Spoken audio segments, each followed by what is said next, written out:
Students, आज हम देखते हैं ट्रेस एनालिसिस का एक और टाइप का क्वेश्चन। इसमें आप देखिए एक ट्रेस है और इसमें सिर्फ एक हॉरिजॉन्टल लोड लगा है और एक वर्टिकल लोड लग रहा है, दो लोड लग रहे हैं। पहले हमने अभी तक जो भी क्वेश्चन सॉल्व करा उसमें सिर्फ वर्टिकल लोड्स थे, इस बार इसमें एक हॉरिजॉन्टल लोड भी है। ठीक है, तो जब भी कभी हॉरिजॉन्टल लोड आता है तो हमको ध्यान रखना है कि जिस भी एंड पे अगर कहीं पर भी क्या लगा है, हिंज सपोर्ट लगा है, तो वहाँ पर हमको हॉरिजॉन्टल और वर्टिकल दोनों रिएक्शंस निकालनी, क्योंकि हमको पता है कि अगर हिंज सपोर्ट है तो हिंज सपोर्ट के लिए अपने पास हॉरिजॉन्टल और वर्टिकल दोनों रिएक्शंस आती हैं, और रोलर सपोर्ट के लिए अपने को सिर्फ हॉरिजॉन्टल आती है, सॉरी वर्टिकल आती है। ठीक है, तो इस बात का आपको ध्यान रखना है कि अगर हॉरिजॉन्टल लोड है तो मेरे को हॉरिजॉन्टल रिएक्शन निकालनी पड़ेगी, और वो कहाँ आएगी, वो आएगी हिंज सपोर्ट के ऊपर। तो अब यहाँ पे देखिए ए और बी, ए और सी दोनों पे आपके सपोर्ट्स हैं।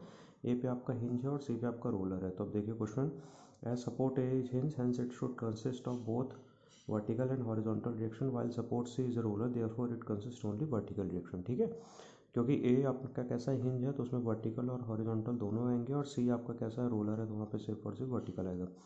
तो कुछ नहीं करना है, देखो यहाँ पे सीधे सीधे जब मैं फिगर बना रहा हूँ तो यहाँ पे मैंने रिएक्शंस में देखो एक आर ए वी नाम दिया है, जो कि reaction at A vertical direction, R A H reaction at A in horizontal direction.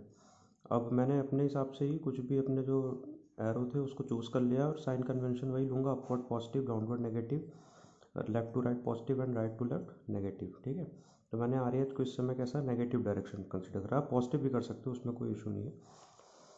अब इसको फिर मैंने सॉल्व करता हूँ। सबसे पहले sigma B equals to zero कर लेता हूँ। Sigma B equals to zero मतलब जो भी सिर्फ वर्टिकल रिएक्शंस को मुझे कंसीडर करना है, तो वर्टिकल क्या हो जाएगी, आर ए बी और आर सी। तो R A B plus R C equals to 12 kilo newton, ये जो 12 किलो न्यूटन का वर्टिकल लोड है। Taking moment about C, C के अबाउट मोमेंट ले रहा है, तो क्या क्या आएगा, R A V into four, R A V into four minus 12 into two, minus 12 into two.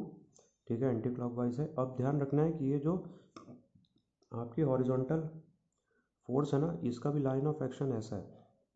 ठीक है, तो ये भी लाइन ऑफ एक्शन और इससे सी तक की परपेंडिकुलर डिस्टेंस 8 किलो न्यूटन की लाइन ऑफ एक्शन से सी तक की परपेंडिकुलर डिस्टेंस है 1.5, और ये इसके अबाउट कैसा रोटेशन देगा, क्लॉकवाइज, इसलिए यहाँ पे 8 क्रॉस 1.5। तो दूसरी बात आपको क्या ध्यान रखनी है, ये याद रखना है कि हॉरिजॉन्टल हॉरिजॉन्टल लोड है अगर, तो हम रिएक्शन निकाल रहे हैं तो उसका भी इफेक्ट हमको देखना है उस रिएक्शन के ऊपर कि क्या आ रहा है। ठीक है, तो 8 क्रॉस 1.5 इक्वल्स टू 0।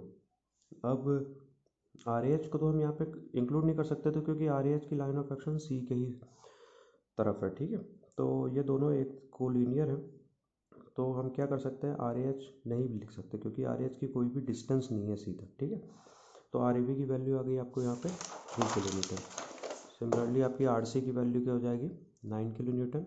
अब sigma H equals to zero रखते हैं, तो आर ए एच प्लस 8 क्या है आपका हॉरिजॉन्टल लोड, और आर ए एच माइनस क्यों लिखा कि मैंने डायरेक्शन राइट टू लेफ्ट ली थी, तो आर एच आ गया आपका 8 kilo newton.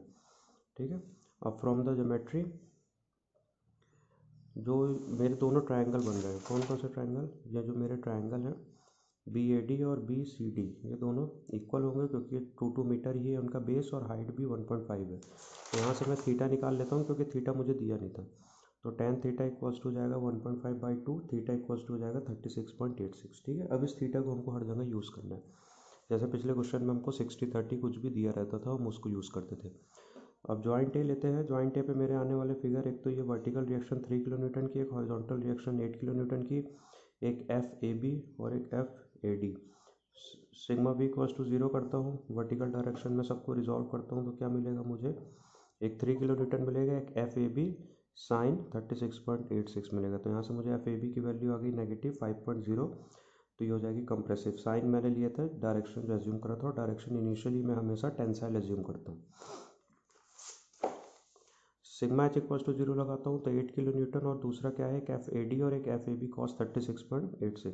F A D मुझे निकालना है, एफ ए बी मैंने निकाल लिया है, पर डायरेक्शन के हिसाब से मैं इसको इक्वेशन फॉर्म करता हूँ, F A D plus F A B cos 36.86 minus 8 equals to zero. तो एफ ए डी की वैल्यू यहाँ से मुझे मिल जाएगी 12 किलो न्यूटन, जो कि आपकी होगी टेंसाइल। ठीक है, जॉइंट सी पे चलते हैं, क्योंकि जॉइंट सी वो सपोर्ट है, जॉइंट सी पे सपोर्ट है, और सपोर्ट में हमारे पास रिएक्शन है, तो हमको वैल्यूज निकालना इजी रहेगा। जॉइंट सी पे क्या है, हमने वर्टिकल रिएक्शन ली, तो वर्टिकल क्या हो जाएगा, एक 9 किलो न्यूटन जो रिएक्शन आई थी, और एक एफ बी सी का साइन 36.86। तो यहाँ से एफ बी सी की वैल्यू आ गई -15, that is compressive. Sigma H लेते हैं हम सिमिलर, तो सिमिलर एच में आपके पास सी और आपके पास क्या क्या आएगा, एफ सी डी और एफ बी सी का कॉस कंपोनेंट।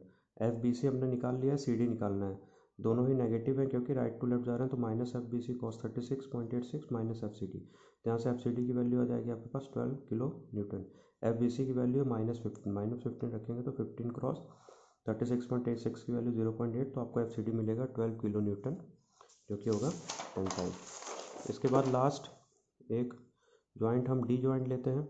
डी जॉइंट में आपके पास एफ डी सी, इसकी वैल्यू आपको पता है, एफ डी है आपकी, इसकी वैल्यू आपको पता है, एफ डी बी की वैल्यू आपको निकालनी है, ठीक है। और ये आपका 12 किलो न्यूटन है। तो एफ डी बी की वैल्यू क्या हो जाएगी, F D B will be -12 क्योंकि ये डाउनवर्ड डायरेक्शन में था।